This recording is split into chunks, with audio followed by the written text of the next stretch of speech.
Alhamdulillah Rabbil Alamin. Wassallallahu wasallam wa baraka ala nabiyyina Muhammadin wa ala alihi wa ashabihi wa tabi'in wa man tabi'ahum bi ihsanin ila yaumiddin wa sallama tasliman katsira, amma ba'd. Para jamaah kaum muslimin wal muslimat, Bapak Ibu yang semoga dirahmati, diberkahi oleh Allah Subhanahu wa taala.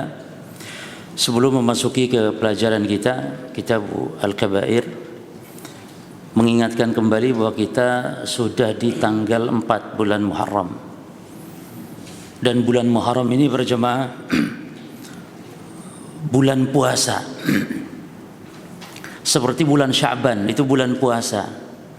Jadi di antara amalan-amalan yang ditinggalkan kaum muslimin, amalan-amalan sunnah yang banyak ditinggalkan adalah mereka tidak berpuasa di bulan Muharram. Nabi SAW sampai mengatakan, afdhalus salati ba'dal faridah salatul lail, wa afdhalus siyami ba'da Ramadan syahrullahil muharram. Seutama-utama solat setelah solat yang 5 waktu adalah solat malam, solat tahajud. Tidak ada lagi ya. Solat yang paling abdul di antara solat sunnah tidak ada lagi. Tahajud sudah. Maka tahajud ini solat khusus jemaah. Bahkan solat tahajud ini solat yang spesial karena dilakukan pada saat orang sedang lalai. Ibadah kalau dilakukan pada saat orang sedang lalai itu ibadah istimewa di sisi Allah. Seperti solat malam ini, solat tahajud. Ketika Nabi pertama kali hijrah ke Madinah, Abdullah bin Salam radhiyallahu anhu, seorang sahabat mantan Yahudi, beliau mengatakan selalu terngiang di telinga saya ucapan Rasulullah ketika beliau pertama hijrah ke Madinah. Kata Nabi, ya Yuhannas, afshus salam, wat'imut ta'am, wasilul arham, wasallu bil-laili wan nasu niyam. Kata Nabi, wahai manusia, tebarkan salam, berilah orang makan, sambung tali kekerabatan, dan solatlah di waktu malam pada saat orang pada sedang tidur. Lalu apa kata Nabi SAW? Tadkhulul jannata bisalam, kalian akan masuk surga dengan selamat. Ya. Lalu kata Nabi, puasa yang paling afdal adalah berpuasa di bulan Allah. Maka keagungan Muharram ini, bulan Muharram ini, dia disandarkan namanya kepada Allah. Saking agungnya. Sesuatu yang disandarkan kepada Allah seperti Masjid Baitullah, ya. Seperti bulan Muharram, seperti unta Nabi Saleh disebut naqatullah, unta Allah, ini pemuliaan. Nabi Isa ruhnya, ruh itu disebut ruhullah, ruh Allah, karena Allah yang meniupkannya. Maka ini merupakan kemuliaan bagi Nabi Isa. Maka bulan Muharram demikian, sampai disebut bulan Allah. Maka para jemaah sekalian, bulan Muharram ini bulan kita untuk memperbanyak ibadah puasa. Seperti bulan Sya'ban, bulan hampir berpuasa kita kalau bisa ini 1 bulan, hampir 1 bulan, tapi tidak full 1 bulan. Karena tidak pernah Rasul puasa 1 bulan full kecuali di bulan Ramadan. Maka maknanya Nabi puasa hampir 1 bulan penuh. Ini bukan 1 bulan penuh, tapi hampir, yang saking banyaknya, tiap hari terus puasa. Dan diriwayatkan memang Nabi banyak berpuasa di bulan Sya'ban. Ya, kata Nabi dalam hadis, dzaka syahrun yaghfulun nasu an, bulan Sya'ban bulan banyak orang lalai. Maka fa uhibbu, dan juga wa fihi turfaul amal ila rabbil alamin, dilaporkan amalan kepada Allah Rabbul Alamin. Wa uhibbu an turfa amali wa ana shaim, dan saya suka kalau saya dilaporkan amal dalam keadaan sedang berpuasa. Dalam hadis ini seolah Nabi justru banyak melakukan ibadah puasanya di bulan Sya'ban. Ya, tidak dinukil riwayat Nabi banyak puasa, Nabi mempraktikkan puasa di bulan Muharram. Iya, tapi kan Nabi bersabda. Maka kata para ulama, ini tidak bertentangan hadis ini. antara perintah Nabi memperbanyak saum di bulan Muharram dengan praktek Nabi justru banyak saum di bulan Sya'ban, ini tidak bertentangan, karena yang dimaksud bulan Muharram dan bulan Sya'ban ini sama-sama di dalamnya ibadah saum. Hanya Nabi kalaupun tidak diriwayatkan berpuasa di bulan Muharram karena bisa jadi uzur atau bisa jadi ada halangan-halangan tertentu, tapi pensyariatan puasa di bulan Muharram adalah berdasarkan sabdanya Nabi sallallahu alaihi wasallam. Sama halnya salat tahiyatul masjid, jemaah. Kan tidak dinukil Nabi salat tahiyatul masjid, tapi dengan sabda beliau sudah mencukupi. Apa kata Nabi sallallahu alaihi wasallam? Idza dakhala ahadakumul masjid fala yajlis hatta yarka'a rak'atain. Apabila salah seorang kalian masuk masjid, jangan duduk sehingga salat 2 rakaat. Nabi tidak dinukil riwayat melakukan, tapi ini perintah Nabi, maka ini adalah sunnah. Sunnah itu ada sunnah qauliyah, sunnah fi'liyah, sunnah takririyah, dan sunnah Nabi berupa perbuatan, ucapan Nabi. Bahkan ucapan Nabi itu lebih kuat daripada perbuatan Nabi.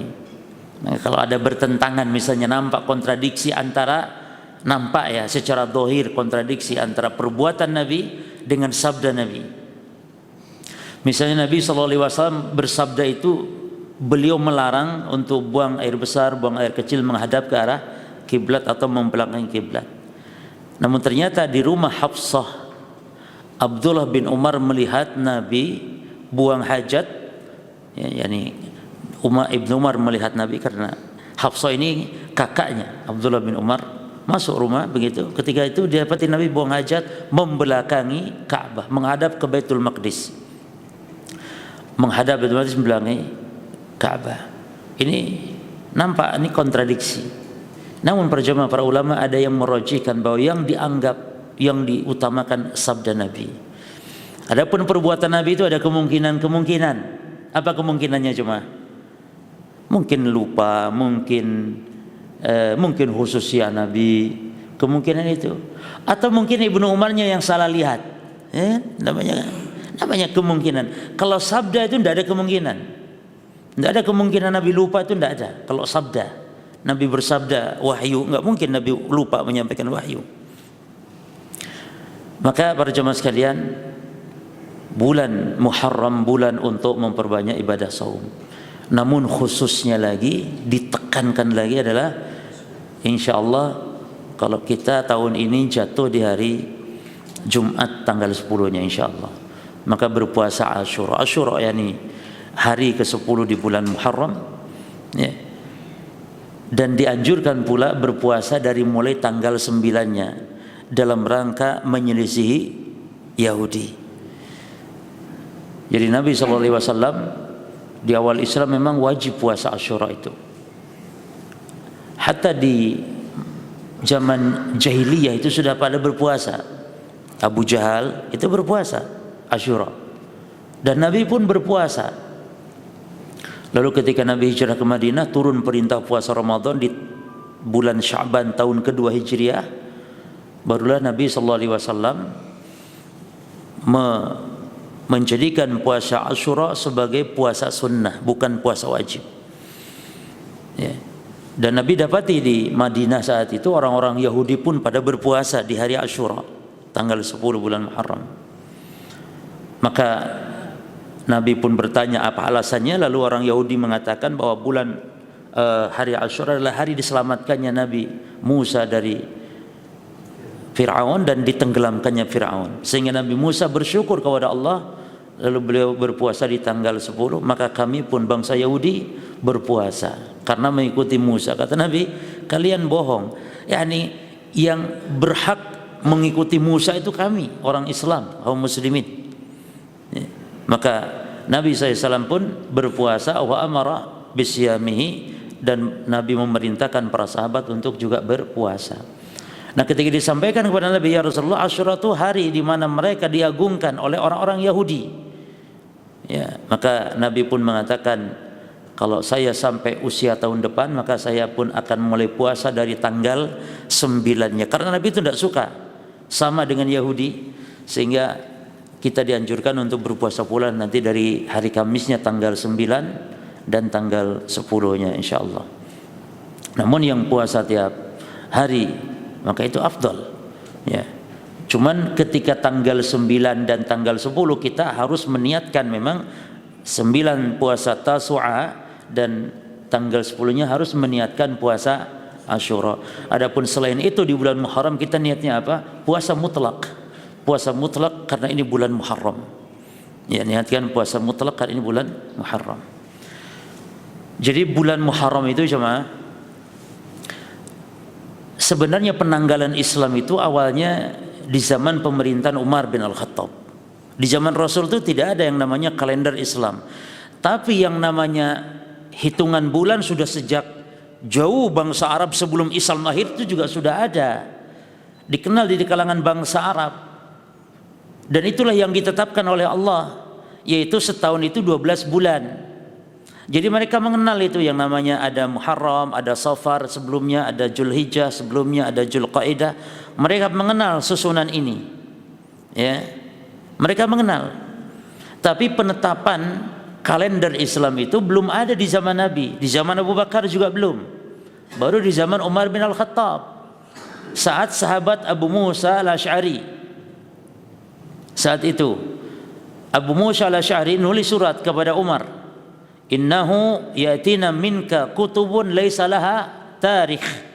Kata sahabat Abu Musa, sesungguhnya datang dari kalian kepada kami, yakni Umar sebagai khalifah, datang surat-surat dari khalifah itu kok nggak ada tanggalnya, nggak ada bulan, nggak ada tahun, tahunnya berapa, tanggal berapa, bulannya berapa. Berbeda dengan bangsa-bangsa lain yang sudah memiliki kalender. Akhirnya Umar musyawarah, maka ada masukan-masukan, ada 4 saat itu untuk masukan, yakni kapan kita jadikan tahun pertama kita.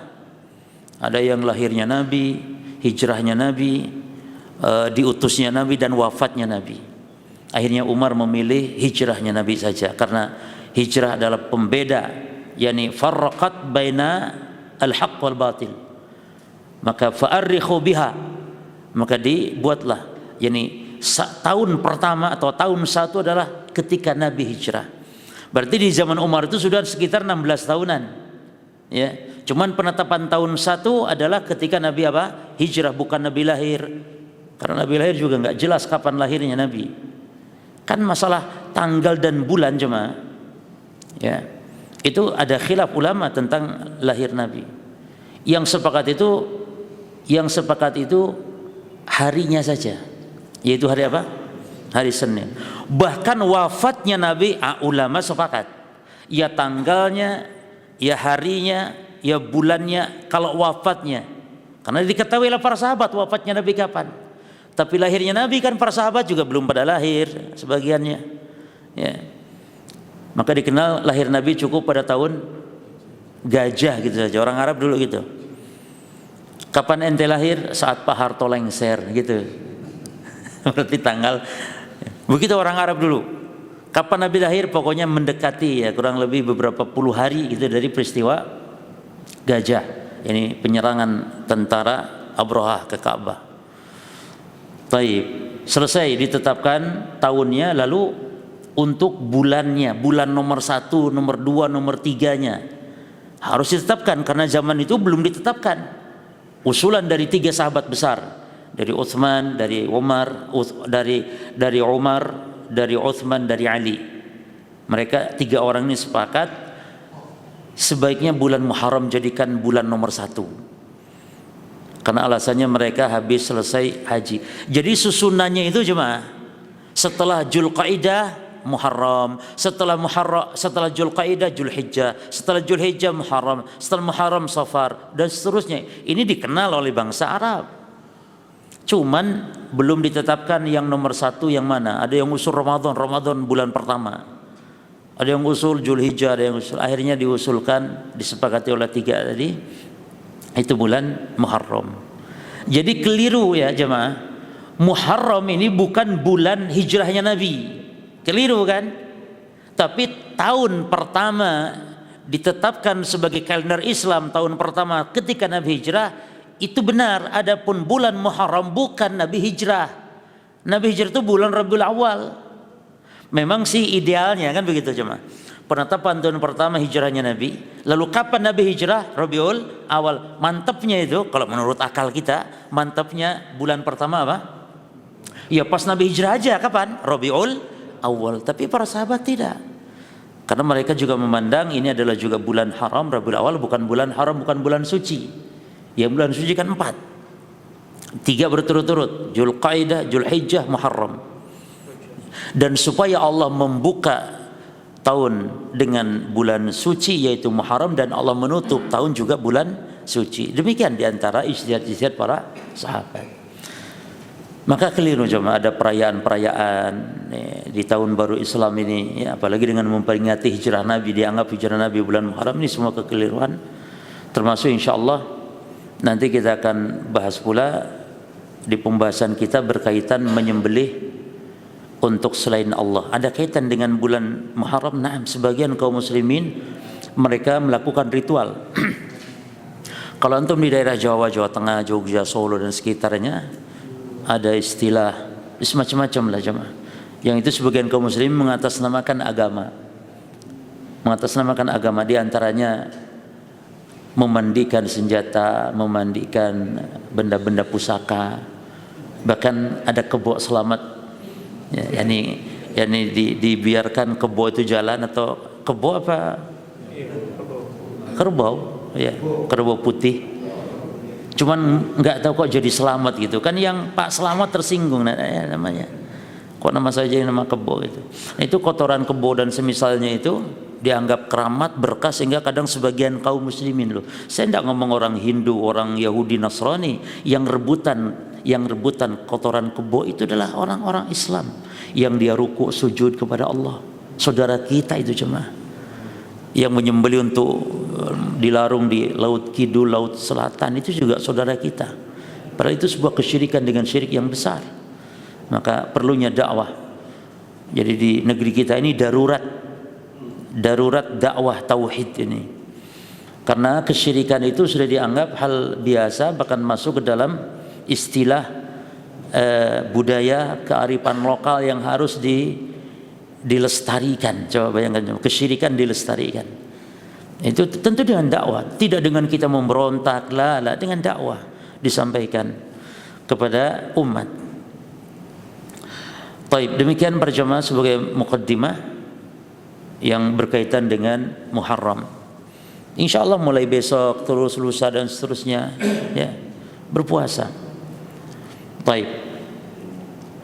Masuk di pembahasan para jamaah sekalian, dosa yang keberapa? Al-kabiratu al-khamisatu wal-khamsun. Yang ke-56 ya. 55. Oh ya, 55. Khamsatu ya. Wa al-khamsun. Man dzabaha li ghairillahi, yaitu barang siapa yang menyembelih untuk selain Allah, mislu an yaqul, seperti orang mengatakan bismi sayyidi asy-syekh, yani menyembelih dengan menyebut nama syekh, walaupun untuk Allah jemaah, dengan menyebut bismi syekh atau wali atau yang semisal, maka itu tetap disebut kesyirikan walaupun ditujukan untuk Allah, ya. Dan sembelihannya haram dimakan, sebagaimana mu'alif membawakan ayat Al-Quran. Yani mu'alif membawakan ayat di sini, firman Allah Subhanahu wa taala, qala Allah taala wala ta'kulu mimma lam yudhkarismullahi alaihi wa innahu lafisqun. Kata Allah, dan jangan kalian makan, berarti haram. Jangan kalian makan, yakni sembelihan yang tidak disebutkan nama Allah atasnya. Wa innahu lafisqun, karena sesungguhnya dia adalah kefasikan, keburukan. Nah, akan dibahas para jemaah terkait apa hukum menyembelih untuk selain Allah walaupun baca bismillah, dan apa hukum menyembelih untuk Allah, seperti berkurban untuk Allah, akikah untuk Allah, tapi menyebut nama selain menyebut nama selain Allah. Maka ini hukumnya sama. Yang dipersesikan para ulama, para jamaah, adalah menyembelih tidak baca bismillah, itu saja. Dia nggak nyebut nama lain, tapi dia mungkin lupa atau memang sengaja nggak baca bismillah. Ini masalah ringan. Tidak seperti masalah menyembelih untuk Allah dengan menyebut nama dewa atau nama wali, nama nabi, nama malaikat misalnya. Bismi Jibril, Bismi Muhammad, Bismi Syekh Abdul Qadir Jailani misalnya, atau Bismi Fulan, Bismi Nyi Roro Kidul. Walaupun untuk Allah, ya. Makanya orang itu dalam menyembelih ada yang menyembelih dengan nama Allah dan untuk Allah. Ini ahli tauhid. Ada menyembelih untuk selain Allah dengan menyebut nama Allah. Menyebut apa yang kedua? Coba kira-kiranya yang seperti apa? Yang pertama menyembelih untuk Allah, menyebut juga namanya nama Allah. Mantap, ahli tauhid. Yang kedua kira-kira menyembelih untuk taib selain Allah namun menyebut nama Allah. Menyembelihnya untuk Nyi Roro Kidul, tujuannya supaya Nyi Roro Kidul ndak marah. Sedekah laut. Dia baca bismillah, walaupun sejuta kali disebut bismillah tetap bangkai nama sembelihannya. Nah, itu tetap kesyirikan. Karena yang namanya menyembelih harus menyebut nama Allah. Sembelihan itu dianggap sah dengan menyebut nama Allah. Terus yang ketiga, jemaah, menyembelih untuk apa? Untuk Allah. Yang pertama tadi untuk selain Allah, menyebut nama Allah. Yang ketiga menyembelih untuk selain Allah dengan menyebut nama Allah. Yang keempat menyembelih untuk selain Allah dan menyebut juga nama selain Allah. Ini yang paling buruk.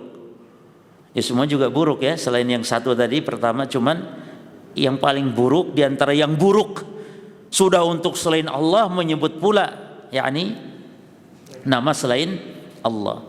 Nah, ayat ini ayat di surah Al-An'am ayat 121 jemaah. Ini dalil terhadap pensyaratan keabsahan sembelihan. Ya. Jadi salah satu syaratnya harus menyebut nama Allah. Dan para ulama berbeda pendapat di dalam masalah hukum membaca bismillah ketika menyembelih para jemaah. Hukum membaca bismillah ketika menyembelih. Antum catat silahkan, para ulama berbeda pendapat dalam masalah ini kepada 3 pendapat. Pendapat yang pertama, madhab Hanafi, madhab Maliki, dan madhab Hanbali di dalam salah satu riwayat yang masyhur, madhab Hanbali. Syafi'i ada nggak di sini Syafi'i? La, tidak ada di sini. Di sini Hanafi, Maliki, Hanbali. At-tasmiyah menyebut nama Allah inda dzabhi wajibatun. Hukumnya wajib. Konsekuensi wajib yakni kalau lupa, nek wajib jemaah ya. Kalau lupa gimana? Loh, kok haram? Nek meninggalkan sengaja ya, nek lupa. Nek lupa dimaafkan Allah. Itu konsekuensi wajib. Jelas ya, seperti tahiyat awal itu dalam sholat hukumnya wajib. Kalau lupa dimaafkan, tidak usah, tidak apa-apa, tidak usah tahiyat awal. Jadi jangan kalau sudah kadung bangkit, maka tolong imam perhatikan, para imam. Kalau imam sudah bangkit, harusnya duduk tahiyat awal, tapi karena lupa sudah bangkit dan bangkitnya sudah berdiri tegak, masih makmum ngomong subhanallah, subhanallah, imam tetap jangan goyah. Khalas, namanya sudah berdiri. Jelas? Tapi kalau baru mau bangkit dan makmum katakan subhanallah, maka imam duduk. Namun nanti tetap sujud sahwi semuanya. Mau yang bangkit berdiri, mau yang baru mau bangkit lalu duduk, tetap sujud sahwi. Dimaafkan oleh Allah kewajiban kalau ketika lupa ditinggalkan. Ini konsekuensi dari wajib. Tapi karena ada imam yang dia sudah tegak berdiri sempurna disebut subhanallah, mungkin imam si bingung apa ya sing. Oh alah iyo tahiyat awal aku lali. Langsung Lah, cuma biarkan sudah. Ya. Terus tolong perhatikan makmum juga nih. Makmum ini jemaah, kalau memberitahu imam, pertama jangan langsung. Misalnya imam bacanya lupa, atau imam agak berhenti karena mungkin lupa, itu biarkan makmum, jangan ada yang ngomong dulu, biarkan imam sampai mengingatnya dulu, biarkan. Karena ada kasus-kasus banyak terjadi, imam tuh berhenti sebenarnya bukan lupa ayat, dia memang berhenti dalam rangka napasnya gitu, tersengal, dia berhenti, bukan lupa. Atau dia keselak habis makan pentol bakso, rodok keselak imam, jadi berhenti. Lalu makmum jangan ribut menyampaikan ayat-ayat, lah. Itu satu ya, jangan keburu-buru, biarkan dulu. Baru setelah dipastikan imam memang lupa, imam berhenti dan lupa, baru yang kedua baru sampaikan, itu pun cukup satu orang. Ini ndak jamaah sebelah, dan yang berhak, lebih berhak itu yang paling dekat dulu. Makanya yang berhak wakil imam, yang di belakang imam. Sebenarnya dia yang dekat dengan imam, yang berhak mengingatkan. Jangan yang di sop belakang, di pojok, di sini si ribut. Misalnya imam lupa misalnya surat wala anta abidu ma abattum wala ana abidu, kan kadang-kadang muter sehingga ndak metu-metu jemaah. Surat Al-Kafirun itu ono sing ndak metu-metu, mumet. Imam lupa, akhirnya jangan pada ribut semua. Giliran surat pendek imam lupa, makmum pada ribut semuanya. Giliran surat panjang imam lupa, menang kabeh. Apa? Jangan ribut langsung, jangan. Terus yang kedua, jangan ribut banyak, cukup satu orang. Ya, ini adab jemaah. Termasuk juga dalam memberitahukan imam ketika lupa tahiyat, cukup subhanallah, selesai. Satu orang selesai, sudah kedengaran sama imam, selesai. Terus imam kalau berdiri sudah tegak, lalu makmum pengen. Jadi kadang-kadang makmum juga salah jemaah. Imam berdiri dan itu salah menurut makmum. Lalu makmum kata subhanallah, subhanallah, dan makmumnya ngotot duduk makmumnya. Jadi makmum subhanallah, subhanallah sambil duduk, imam dibiarkan berdiri. Imam lihat pada duduk, akhirnya ngalah imam, langsung dia duduk. Salah dua-duanya itu jemaah. Imam ya salah, makmum ya salah. Makmum salahnya imam tuh ikuti. Ketika sudah dikatakan subhanallah dan imam sudah tegak, makmum tetap ucapkan subhanallah karena salah, harusnya duduk tahiyat kan, berdiri, enggak apa-apa subhanallah, tapi sambil makmum mengikuti kesalahan imam itu, berdiri semuanya, enggak masalah. Jangan sampai mungkin makmum jengkel imamnya, Pak Imam, ya Pak Imam. Lah jemaah, maka ini harus belajar di fikih jamaah nih, fikih salat berjamaah nih, imam dan makmum, ya harus dipelajari. Baik. Jadi kalau baca bismillah ketika menyembelih itu lupa, bagi madhab Maliki, Hanafi dan Hambali, maka konsekuensinya kalau lupa itu dimaafkan Allah, sah sembelihannya. Dalilnya ya ayat tadi jemaah, wala taqulu mimma lam yudhkar ismullahi alaihi wa innahu lafisqun, Al-An'am 121. Ini dipahami oleh madhab jumhur ini, Hanafi, Maliki, Hambali. Ini pemahamannya adalah berarti membaca tasmiyah, membaca bismillah, dan bukan bismillahirrahmanirrahim jemaah, ya baca bismillah saja. Boleh ditambah dengan takbir Allahu akbar. Nah, ini hukumnya wajib. Hukumnya wajib. Taib. Yang kedua, taib, kalau lupa bagaimana dimaafkan? Hadis yang menunjukkan hal itu. Kan kata Nabi sallallahu alaihi wasallam, "Innallaha tajawaza an ummati", sesungguhnya Allah itu memaafkan umatku, al-khata, keliru, wan nisyana, lupa, wa mastukri alaih, dan apa yang dipaksa. Setiap yang dipaksa maka dimaafkan Allah.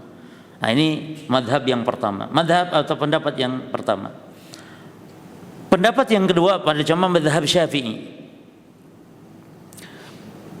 Madhab Syafi'i, ana tasmiyah inda dzabhi sunnatun, bahwa menyembelih, bahwa membaca bismillah dalam menyembelih itu hukumnya sunnah.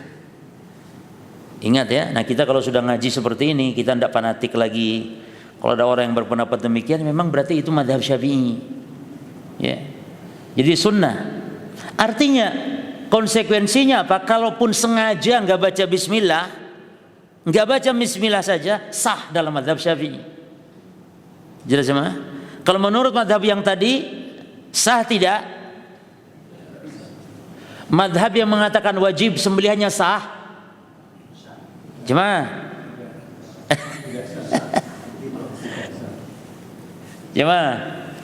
sah tidak? Sah tapi berdosa. Sah dagingnya sah halal tapi berdosa. Mazhab jumhur. Kalau menurut Syafi'i apa? Tambah sah, sah nemen, sah pol. Ya karena sunnah. Kalau menurut mazhab Syafi'i. Taib. Mana dalil Syafi'iyah? Kok bisa masuk sunnah sih? Masuk ndak wajib? Ya. Taib. Dasarnya pertama, ini kita harus tahu pendalilannya para ulama. Maka yang kita ikuti nanti bukan kalamnya ulama ini, bukan. Kita tidak ngikut kalamnya ulama, tapi apa yang dijadikan dalil oleh ulama ini. Itu yang kita ikuti. Kan begitu cuma ittiba itu apa? Mengikuti pendapat orang namun berdasarkan dalil. Kalau mengikuti pendapat orang sambil kita tidak tahu apa dalil, penting us pokok melok wis, pokoknya Syafi'i harga mati. Syafi'i pokoknya saya hidup mati Syafi'i. Lah itu namanya taklid yang tercela. Apa dasar Imam Syafi'i atau Syafi'iyah? Al-jawab yang pertama, halalnya sembelihan ahli kitab yang didapatkan di dalam surah apa itu, wa ta'amul ladzina utul kitab hilul lakum. Surat apa itu Ustaz?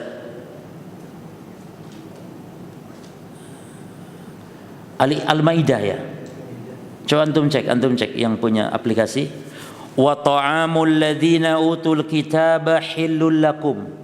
Al-Maidah, kalau enggak ayat 3, coba dicek ayat 3. Yang jelas ayat ini dijadikan dalil oleh Imam Syafi'i oleh mazhab Syafi'i, yaitu firman Allah dan ta'am maknanya yakni sembelihan.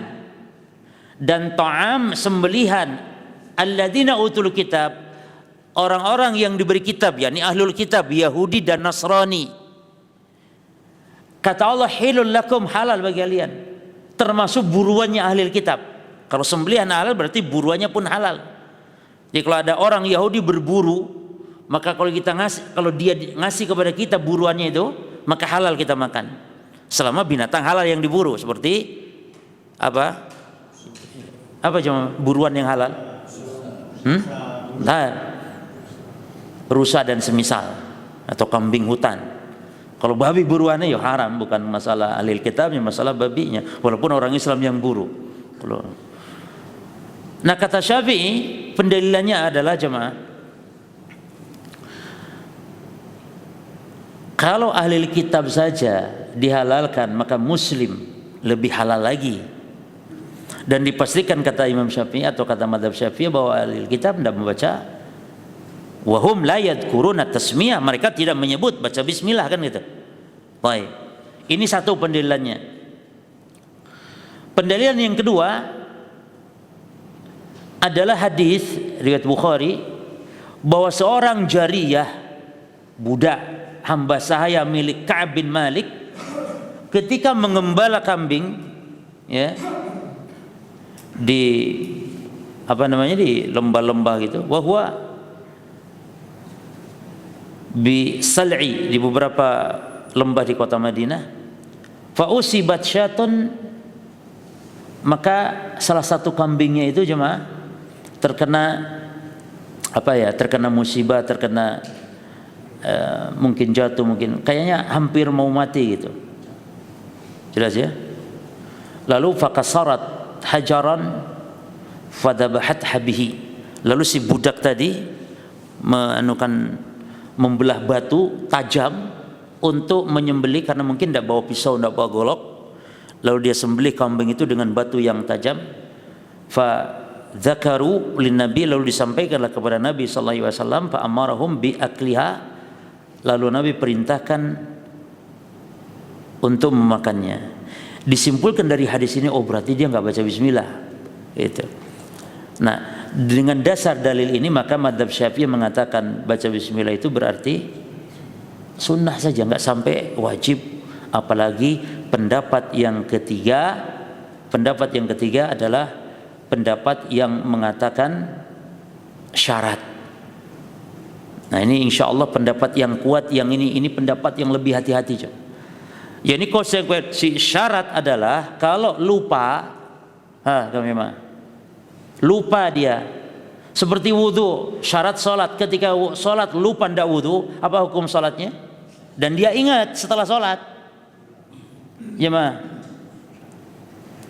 apa hukum sholatnya? Lupa tidak wudhu loh jemaah. Lupa tidak wudhu, lalu sholat dia. Pas setelah sholat ingat kalau tadi belum wudhu. Sholatnya tidak sah. Kecuali kalau memang tidak ingat sama sekali, blank, ya sudah. Tapi pas ingat wajib dia ulangi sholatnya. Karena wudhu itu syarat. Sehingga syarat itu tidak bisa gugur dengan sebab lupa. Maka kalau baca bismillah syarat sahnya penyembelihan, berarti kalaupun lupa tidak baca bismillah, apa hukum sembelihannya? Tidak sah, karena hukumnya syarat. Maka ada 3 nih, wajib, sunnah, dan syarat. Dan yang rajih yang mana? Yang syarat. Seperti yang dirujukkan oleh Ibnu Taimiyah, oleh Syekh Utsaimin, Syekh bin Baz dan para ulama-ulama Saudi Arabia. Dan ini dalam rangka untuk kehati-hatian. Mana dalilnya? Tadi ayat. Di dalam ayat kita dilarang makan, berarti mutlak haram. Kalau tidak dibaca bismillah, berarti baca bismillah disimpulkan syarat.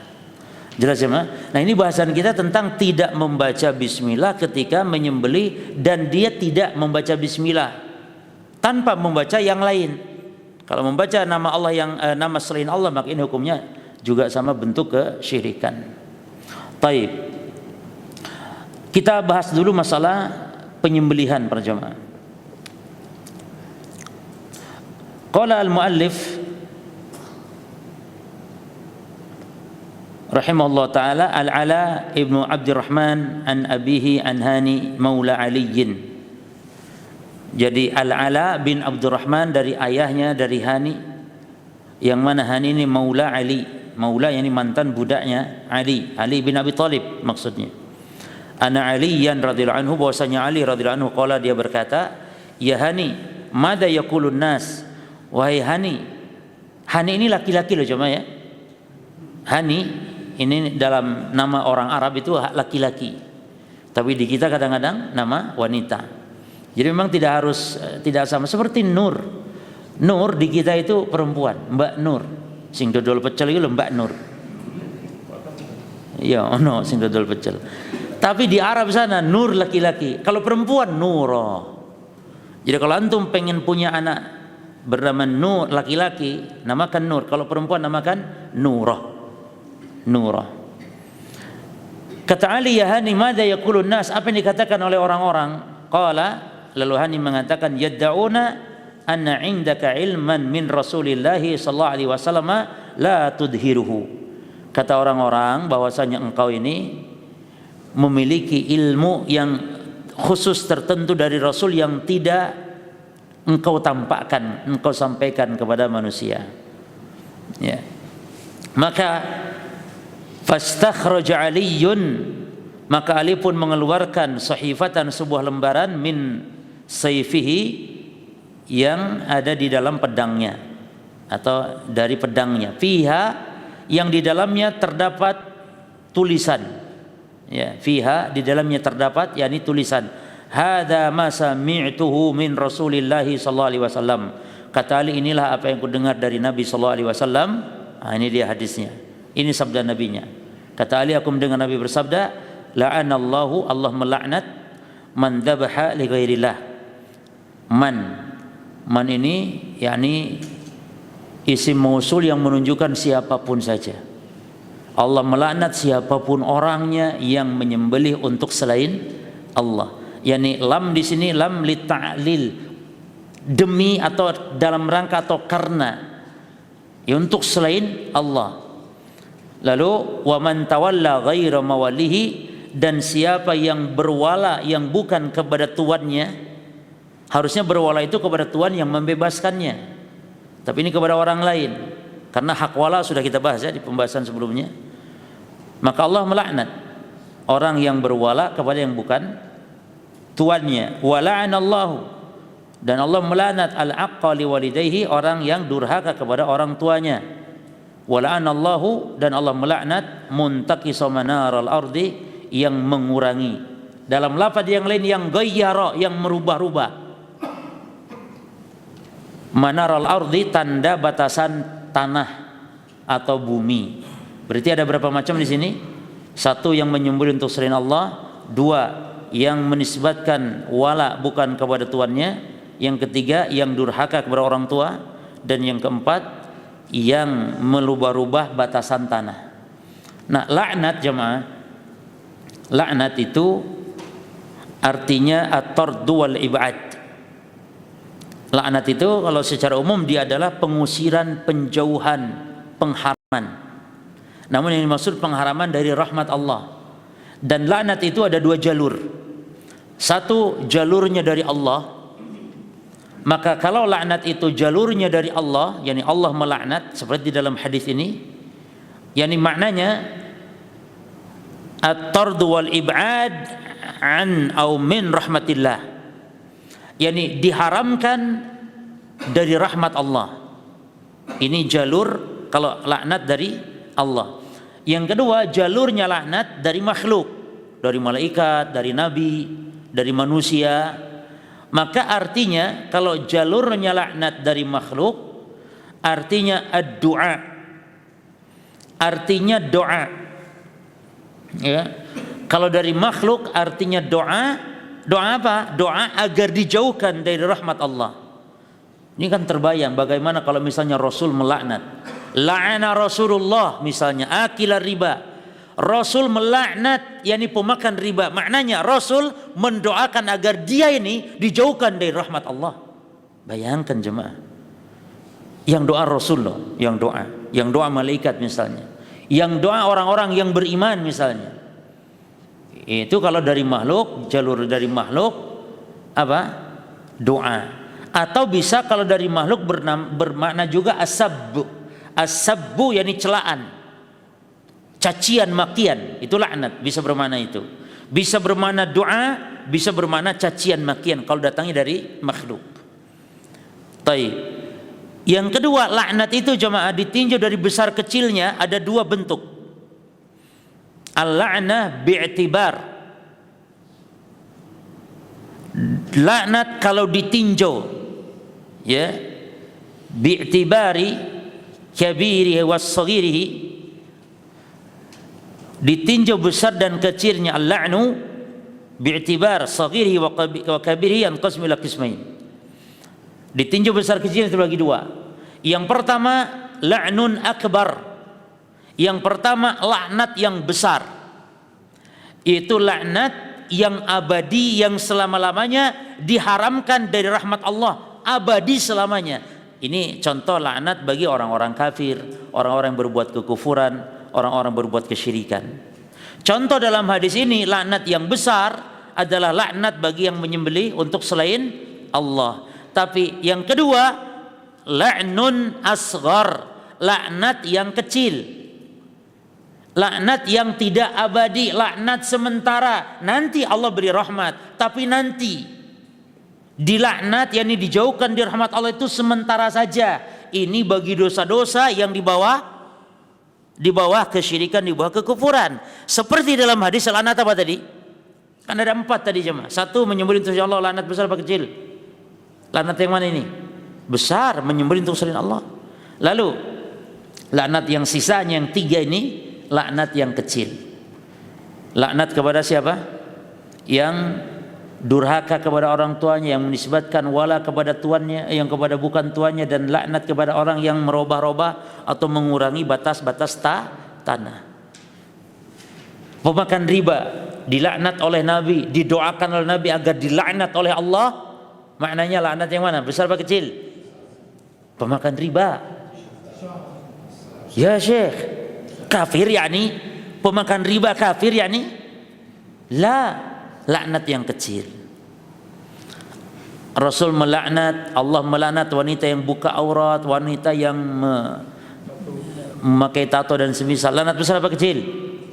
Selain dosa syirik, dosa kufur, laknat kecil. Kalau ahli bid'ah, laknat besar apa kecil? Tergantung bid'ahnya. Nek bid'ah akbar, bid'ah besar, bid'ah mukaffirah, laknatnya pun laknat besar. Nek bid'ahnya kecil, amalia, bid'ah-bid'ah dalam masalah perayaan-perayaan, bid'ah kecil, maka laknatnya pun laknat yang kecil. Nah ini jemaah harus perhatikan ini. Akidah Ahlussunnah membedakan mana dosa besar, mana dosa kecil, mana syirik besar, mana syirik kecil, laknat besar kecil, ini dibedakan. Taib. Lalu masalah menyembelih kita bahas.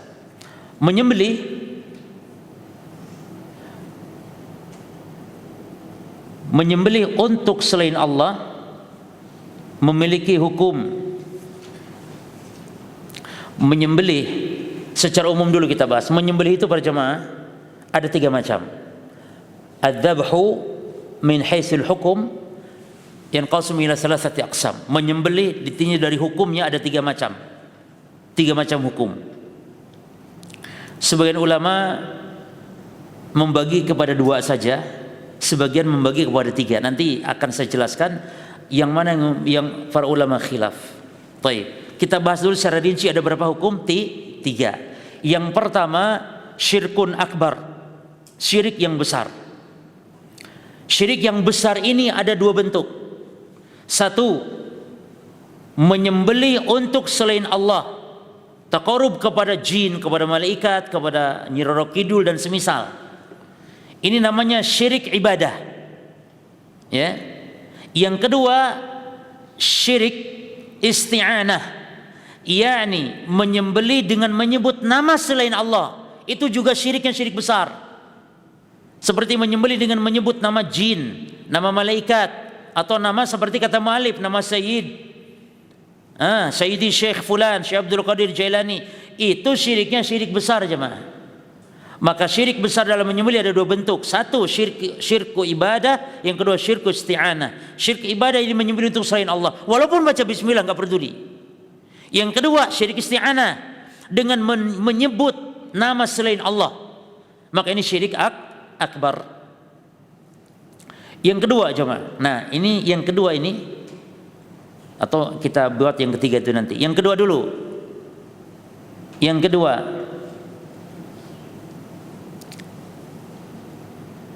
menyembelih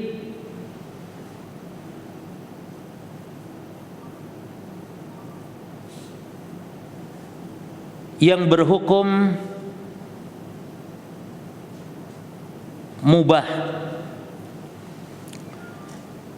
Menyembelih yang berhukum mubah dan bisa mengandung ibadah di dalamnya. Itu menyembelih untuk makan, menyembelih untuk berjualan, dan bisa menjadi nilai ibadah ketika menyembelih untuk memuliakan tamu. Ya.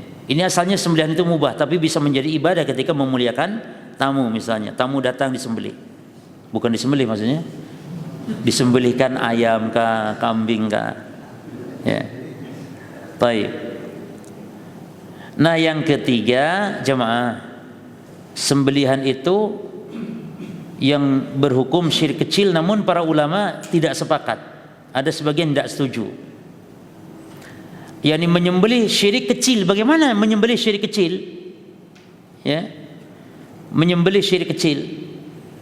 Maka sebagian ulama ada yang menyebutkan yang dimaksud menyembelih syirik kecil itu yaitu menyembelih ya untuk Allah, itu syirik kecil itu taqarrub dia kepada Allah ya, namun dengan tariqah gair syar'iyyah, namun dengan cara yang tidak syar'i. Itu syirik kecil, enggak sampai syirik besar. Awas bedakan dengan yang tadi syirik besar ya jemaah, menyembelih untuk selain Allah jelas ya, atau menyembelih dengan menyebut nama selain Allah jelas itu. Nah yang syirik kecil sebagian ulama enggak setuju, enggak ada nyembelih syirik kecil, semua sembelihan syirik besar, enggak ada syirik kecil. Kata sebagian ulama ada, yaitu syirik kecil itu menyembelih untuk taqarrub kepada Allah namun dengan cara yang tidak syar'i. Apa contohnya? Contoh menyembelih untuk Allah ketika membangun rumah baru. Ketika membangun rumah baru supaya rumah itu berkah, Lalu dia bersedekah dengan cara menyembelih seekor kambing, tapi menyembelihnya itu di palang pintu. Untuk siapa? Untuk jin bukan. Kalau untuk jin niatnya syirik apa namanya jemaah? Syirik besar jemaah. Bisa menyembelih untuk jin yang ada di rumah ini supaya tidak ganggu, supaya rumah ini berkah. Itu syirik akbar. Ini ndak untuk Allah, sedekah untuk Allah. Sembelihan itu dibagi untuk fakir miskin dagingnya kambing tersebut. Tapi disembelihnya harus di mana? Nyembelihnya harus di mana? Di palang pintunya itu. Di rumah baru tersebut di palang pintunya. Ya, supaya untuk ngusir apa misalnya untuk dapat barokah, untuk ngusir jin dan semisal. Maka ini termasuk sembelihan yang untuk Allah namun cara yang tidak syar'i, maka syiriknya syirik yang kecil. Karena dia akan menjerumuskan kepada syirik besar nantinya. Ini tetap nggak boleh gitu loh jemaah. Sama halnya berkurban, akikah dan semisalnya, namun di tempat yang tidak ditetapkan oleh syariat, harus di kuburan mbah misalnya. Ini syirik kecil kata sebagian ulama. Karena menyembelihnya untuk Allah itu berkurban Idul Adha. Tapi dia sengaja kambing sapinya dibawa ke kuburan mbah, ke kuburan wali. Kenapa tidak di masjid saja? Lah, tidak afdal. Yang afdal di kuburan wali ini. Itu syiriknya syirik apa jemaah? Syirik besar enggak? Kan untuk Allah dia. Cuman caranya saja, tempatnya. Iya kan? Caranya tempat yang tidak syar'i. Tapi kalau menyembelih dibawa di kuburan wali, memang untuk wali itu, nah itu syirik yang besar. Baik. Cukup ya jamaah saya kira, insyaallah. Hadisnya yang satu lagi kita baca. Sumaqala al-musannif rahimahullah ta'ala wa qala sallallahu alaihi wasallam la'ana Allahu man dhabaha li ghairillahi bi isnadin jayyidin min hadits Abdullah bin Abbas radhiyallahu anhuma. Allah melaknat orang yang menyembelih untuk selain Allah ya, dengan sanad yang jayyid yang bagus dari hadis Abdullah bin Abbas. Jadi ada dua riwayat, satu dari Ali bin Abi Thalib, yang satu dari Ibnu Abbas. Dan yang terkenal hadis Ali juga yang lain adalah disebutkan ada 4 macam di situ. Jadi ada 2 redaksi jemaah. Redaksi yang pertama hadis di kitab kita ini, yaitu yang pertama yang menyembelih untuk selain Allah, yang kedua yang menisbatkan wala bukan kepada tuannya, yang ketiga yang durhaka kepada orang tua, yang keempat yang mengurangi dalam hadis itu ya, yang mengurangi batas tanah. Dan manarul ardi itu para jemaah dijelaskan oleh sebagian ulama, itu maknanya bukan batasan tanah-tanah itu, tapi juga rambu-rambu yang ada di bumi. Kalau merubah seperti dalam hadis Ali yang lain, yaitu man ghayyara la'anallah man ghayyara manaral ard ya.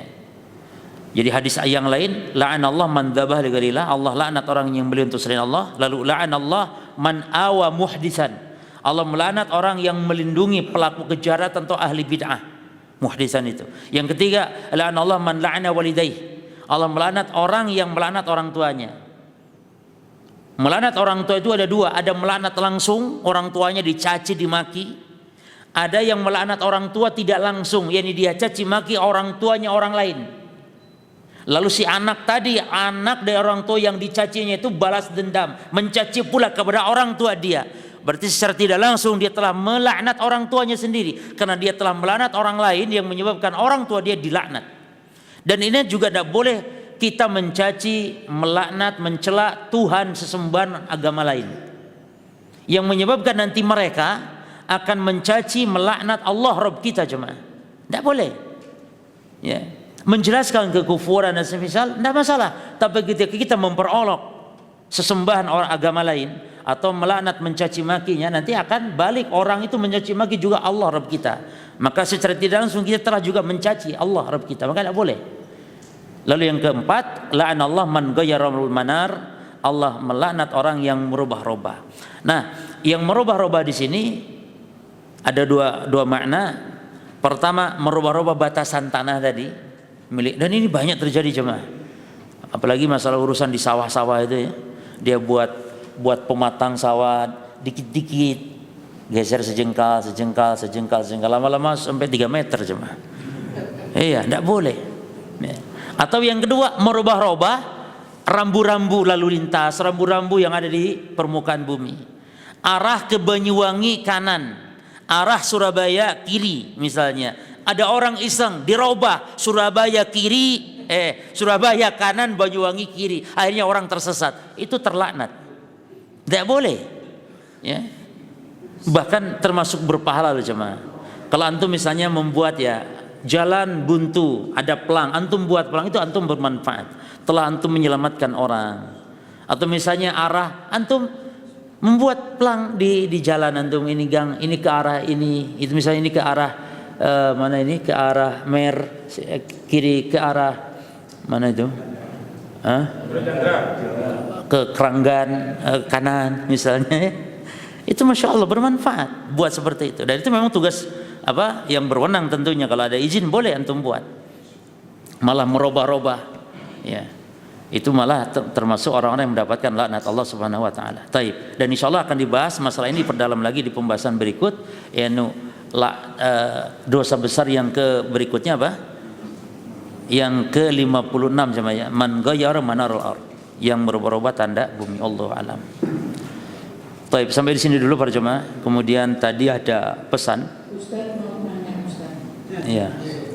Di mana? Oh, baik.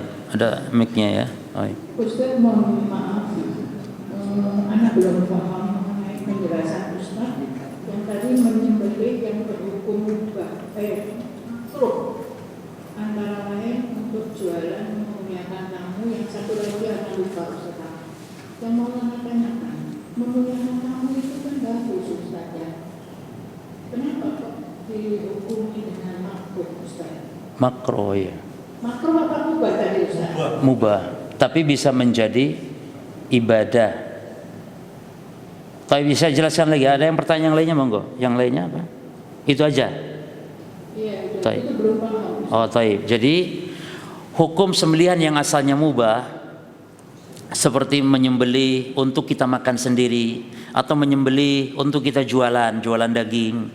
Ini kan mubah hukum asalnya. Nah, ketika kita menyembelih yang asalnya mubah, kalau untuk dalam rangka memuliakan tamu kita, maka dari mubah tadi bisa menjadi pahala, bisa menjadi ibadah. Bukan makruh. Kalau makruh malah dibenci. Bisa menjadi ibadah. Kenapa? Dari sisi mana ibadah? Karena diperintah memuliakan tamu.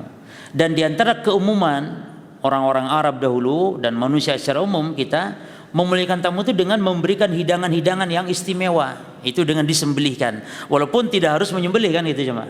Mungkin membeli daging yang sudah dari pasar atau membeli di restoran. Yang penting kalau tamu datang tuh keluarkan semua. Semua muliakan, dan itu diperintah agama dan bagian dari tanda-tanda keimanan. Man kana yu'minu billahi wal yawmil akhir falyukrim daifahu. Siapa yang iman kepada hari akhir maka muliakan tamunya. Dan tamu yang dimaksud jemaah bukan tetangga ya.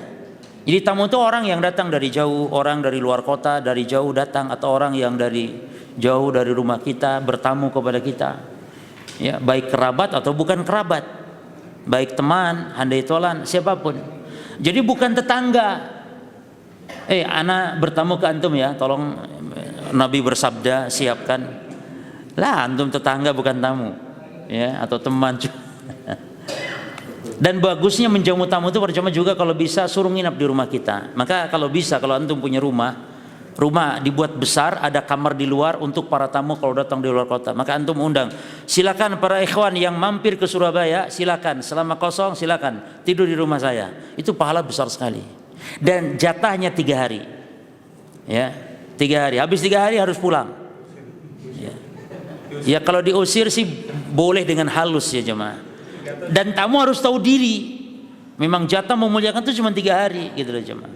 Bahkan berdosa sekampung kalau memang di kampung itu tidak ada restoran, tidak ada hotel, lalu datang orang tamu di luar kota, tidak ada yang menjamu satupun. Dosa sekampung. Tapi zaman sekarang sulit. Karena zaman sekarang nasi warteg yo nasi padang yo banyak, restoran, hotel, penginapan banyak.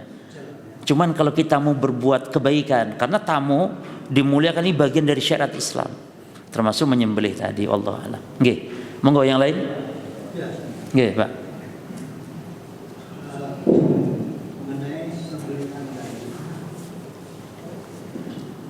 Mengenai sembelihan tadi, mazhab yang tiga selain Syafi'i Nah, itu membaca Bismillah itu wajib. Artinya kalau lupa dia berarti berdosa.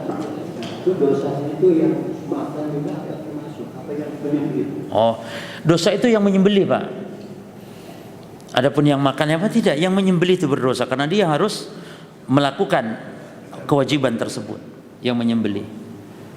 Dan dalam masalah ini para jamaah memang ini masalah khilafiyah, namun kita tidak boleh bermudah-mudah dalam memilih pendapat para ulama. Harus kita bahkan kalau bisa yang lebih hati-hati. Tapi seandainya yang nyembelih ini dia tahu kajian tadi itu, dia beralih ke Syafi'i. Malah beralih ke Syafi'i ya. Ya. Jadi bermadhab itu, makanya bermadhab itu tidak boleh seperti kita ya makan ke warung Padang yang enak, rendang yang enak, nasi. Tidak. Jadi bukan sesuai selera, tapi seorang muslim berkewajiban untuk dia mengimani, meyakini, komitmen di atas madhab tersebut ketika dia yakini itu kuat pendalilannya. Jadi jangan sampai saat lupa pindah madhab, tapi saat tidak lupa madhabnya Hambali. Contohnya batal wudu sentuhan laki perempuan batal wudu kan jemaah. Itu hanya di Indonesia. Saat tawaf di Saudi Arabia pindah madhab. Kenapa? Karena tawaf sulit ini katanya, sulit menghindarinya. Jadi apa pindah madhab? Lah cuma kok madhab pas kapan seleranya saja. Ya tetap yang meyakini batal wudu tetap saat tawaf pun meyakini batal wudu. Cuman ketika tidak batal wudu misalnya karena dia kesulitan itu lain lagi urusannya. Tapi jangan menjadi tidak batal. Tetap batal wudu. Tapi kok tidak wudu saiki angel Ustaz, soalnya susah Ustaz. Wis ndak apa-apa wis. Apa maneh ono mazhab yang Jadi jangan opo meneh. Ya. Iya, atau alasan darurat mungkin tidak masalah alasan darurat. Jadi tetap dia harus meyakini bahwa itu dosa karena dia mazhabnya seperti itu. Beda memang pada asal awalnya Syafi'iyah sudah. Memang dia ya seret-seret aja tidak baca-baca apapun. Tapi itu lebih hati-hati kita mengatakan syarat ya Allah. Nggih, monggo Pak. Ya. Silakan. Kasih mic-nya. Ibu-ibu ada yang lain? Kalau ada mic monggo. Bertanya lagi. Assalamualaikum warahmatullahi wabarakatuh. Waalaikumsalam warahmatullahi wabarakatuh. Ustaz, menyembelih dengan menyebut nama Allah Bismillah, apa itu serta merta dagingnya halal? Meskipun dalam menyembelih misalnya Tidak sholat atau suka nyembah kubur. Atau orang kafir segala mudah mengucapkan Bismillah. Ya, barakallahu fiik. Nah, diperinci ya, apakah setiap orang mengucap Bismillah dagingnya serta merta halal? Al-jawab diperinci. Kalau yang menyembelih 3 golongan manusia, yang pertama orang Islam, yang kedua orang Yahudi, yang ketiga orang Nasrani, dengan menyebut Bismillah maka serta merta halal dagingnya. Namun selain ini ya, agama lain, orang Hindu, orang Buddha, maka walaupun baca Bismillah 70 kali tetap dagingnya haram walaupun baca Bismillah. Atau orang Islam yang berbuat syirik dengan syirik yang besar, atau para dukun-dukun misalnya, itu para ulama berpendapat karena mereka telah dihukumi orang-orang yang musyrik, yang syirik, maka sembelihannya pun tidak halal. Tapi orang Islam yang terkena syubhat, kadang-kadang juga bertawassul kepada orang yang telah mati, itu walaupun kesyirikan, tapi orang-orang semacam ini masih dianggap sah. Atau ahli bid'ah, orang Islam yang ahli bid'ah, maka dianggap sah. Bagaimana kalau orang Islam, orang Yahudi, orang Nasrani, kita tahu kalau dia menyebut nama selain Allah, maka walaupun dia Muslim, walaupun dia Yahudi, Nasrani, menyebut nama selain Allah, misalnya Nasrani menyebut nama Yesus, orang Yahudi menyebut nama Uzair misalnya, maka sembelih. Atau orang Islam menyebut nama Nyi Roro Kidul atau Syekh Abdul Qadir Jailani misalnya dalam menyembelih, maka sembelihannya pun otomatis haram, dianggap sebagai bangkai. Kalau tidak dengar maka jangan tanya. Kalau kita tidak dengar, nih 3 golongan manusia ini nggak dengar kita, yang penting mereka menyembelih, maka hukum asalnya halal. Jangan tanya Pak, sampean Muslim ya, iya, sampean nyembelih baca apa? Tidak usah tanya karena kita hanya menghukumi orang secara zahir. Kalau Muslim halal berarti, kalau Yahudi halal, Nasrani halal. Tapi kalau jelas-jelas kita dengar walaupun Yahudi, Nasrani atau Muslim, maka haram. Jelas Pak ya? Baik. Cukup? Baik, kalau cukup Pak Jamaah ada Mau tanya masalah puasa Muharram. Nggih. Puasa Muharram itu katanya 4 tanggal 1, 1 sampai 10. bisa berani jauh. Kan ada yang mengatakan tanggal 9 sama 10. Padahal tanggal 9 Muharram itu waktu itu Nabi sudah mau puasa, tapi terus Nabi meninggal dunia. Jadi tidak berpuasa. Jadi tidak berpuasa. Gimana Ustaz? Baik, barakallahu fikum. Ya, jadi masalah puasa itu masalah penekanan. Kalau tidak bisa hampir semuanya puasa di bulan Muharram, ya 10 pertama boleh.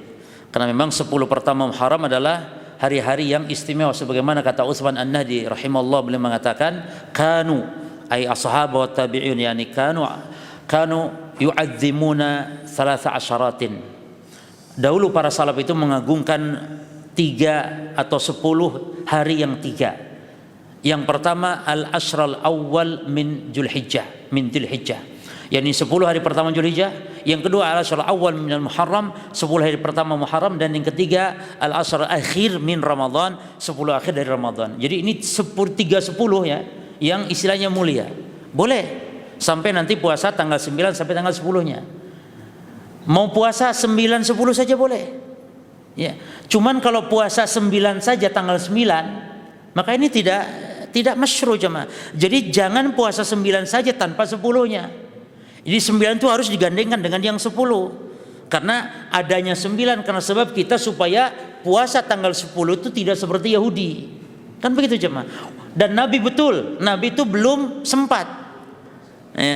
Lain istu amal muqbil la asumanna yaumat tasi'. Kalau seandainya usiaku sampai tahun depan, aku akan puasa dari tanggal 9-nya. Namun kata Ibnu Abbas, Nabi tidak sampai. Nah, walaupun Nabi tidak sampai, tetap Nabi sudah perintahkan khaliful Yahud, selisilah Yahudi. Walaupun Nabi tidak sampai, tapi Nabi sudah perintahkan. Nah, jadi puasa Asyura itu ulama membagi ada 3. Ada yang puasa tanggal 10 saja, bagus. Ada yang 2 hari lebih bagus. Dan boleh puasa 3 hari, yakni 9, 10 dan 11-nya. Karena ada hadis cuman dhaif hadisnya. Yani khaliful Yahud, selisilah Yahudi, berpuasalah kalian fi yaumin ba'dah wa yaumin qablah. Yani sehari setelah dan sehari sebelumnya. Namun hadis ini dhaif. Yang benar selisilah Yahudi, berpuasalah di hari yang ke-9-nya, itu yang benar. Tapi para ulama mengatakan tidak masalah yang 3 hari pun, dan juga kalaupun itu barangkali karena 10-nya bisa jadi ada di salah satu dari hari yang 3 barangkali.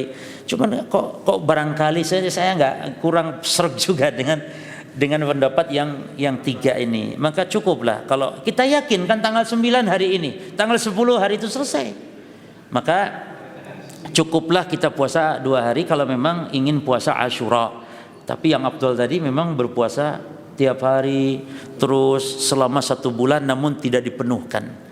Karena memang Nabi tidak pernah puasa full 1 bulan kecuali hanya di bulan Ramadan. Jadi masalah afdaliyah, ya afdaliyah. Cukup jemaah. Tapi izin saya menyampaikan bahwa kita Masjid Al-Burhan ini alhamdulillah memiliki target untuk membebaskan lahan yang insya Allah di depan kita ini, dan target nanti bisa untuk pengembangan masjid juga, dan juga bisa untuk pengembangan sarana-sarana pendidikan nantinya. Maka ini kita para jamaah mengajak kepada kaum muslimin semuanya ikut andil, ikut ambil bagian dalam saham akhirat. Dan diantara hal yang paling afdal diantara amalan-amalan berupa harta adalah wakaf seperti ini. Apalagi ini untuk dibangun untuk rumah Allah. Ya, man bana lillahi masjidan banallahu lahu baitan fil jannah. Siapa yang membangun masjid karena Allah, maka Allah bangun istana nanti di surga kelak. Dan juga wakaf seperti masjid ini, kita akan mendapatkan pahala sejumlah orang-orang yang sholat di situ setiap harinya. Jadi kita mengalir terus pahala orang. Bayangkan jemaah, pahala orang sholat berjamaah, pahala orang membaca Al-Quran akan sampai kepada orang yang telah ikut andil dalam wakaf masjid. Luar biasa. Maka harus cerdas kaum muslimin. Bagaimana amal-amal jariyah yang paling afdal dari harta kita dengan cara wakaf masjid seperti ini. wakaf pondok pesantren semisal. Yani berapa ribu santri yang belajar di situ, pahalanya sampai kepada yang telah ikut andil. Walaupun mungkin cuma 100.000, hanya satu sak semen, tetap inilah keadilan Allah Azza wa Jalla. Inilah kemurahan Allah Azza wa Jalla. Dalam hadis yang lain, walaupun sebesar sarang, bukan sarang jemaah, sarang burung, itu menunjukkan betapa besar agungnya kalau kita ikut andil dalam rangka untuk pembangunan masjid, pembangunan sarana-sarana ibadah. Nanti di share ya untuk flyernya, jadi silakan di rekening BSI ya. Kemudian juga di sini dikatakan bahwa donasi wakaf ya per kaflingnya itu 100.000 ya, boleh bebas tentunya, namun katanya per kaplingnya sekian, jadi 100.000 rupiah. Tapi tentu sebanyak-banyaknya tentu dia lebih afdal, lebih utama. Dan alhamdulillah yayasan ini juga, masjid ini di bawah pembinaan Ustadz Mubarak Mu'alim dan juga para asatidah yang lainnya, yang insya Allah mereka ikut juga mengontrol, mereka juga nanti ikut membina untuk keberlangsungan kegiatan ibadahnya. Mudah-mudahan Allah memberikan kemudahan kepada para takmir dan juga kepada para jamaah semuanya di sini. Dan kita tentu harus bersabar para jamaah ya dalam membangun dakwah. Bersabar dari mulai kita dulu, masjid ini awalnya juga kan dengan perjuangan, dengan jerih payah yang luar biasa sulitnya kabarnya. Beberapa ya tokoh di sini alhamdulillah bisa akhirnya membangun masjid. Walaupun sekarang masih belum sempurna, adzan tidak boleh keluar dan semisalnya. Insya Allah bersabar, nanti Allah akan berikan kemudahan, karena antum yang sedang antum perjuangkan adalah agama Allah, bukan pribadi, bukan golongan, bukan yayasan, tapi agama Allah subhanahu wa ta'ala. Demikian Allah alam. Subhanakallahumma bihamdika asyhadu an la ilaha illa anta astaghfiruka wa atubu ilaik. Assalamualaikum warahmatullahi wabarakatuh.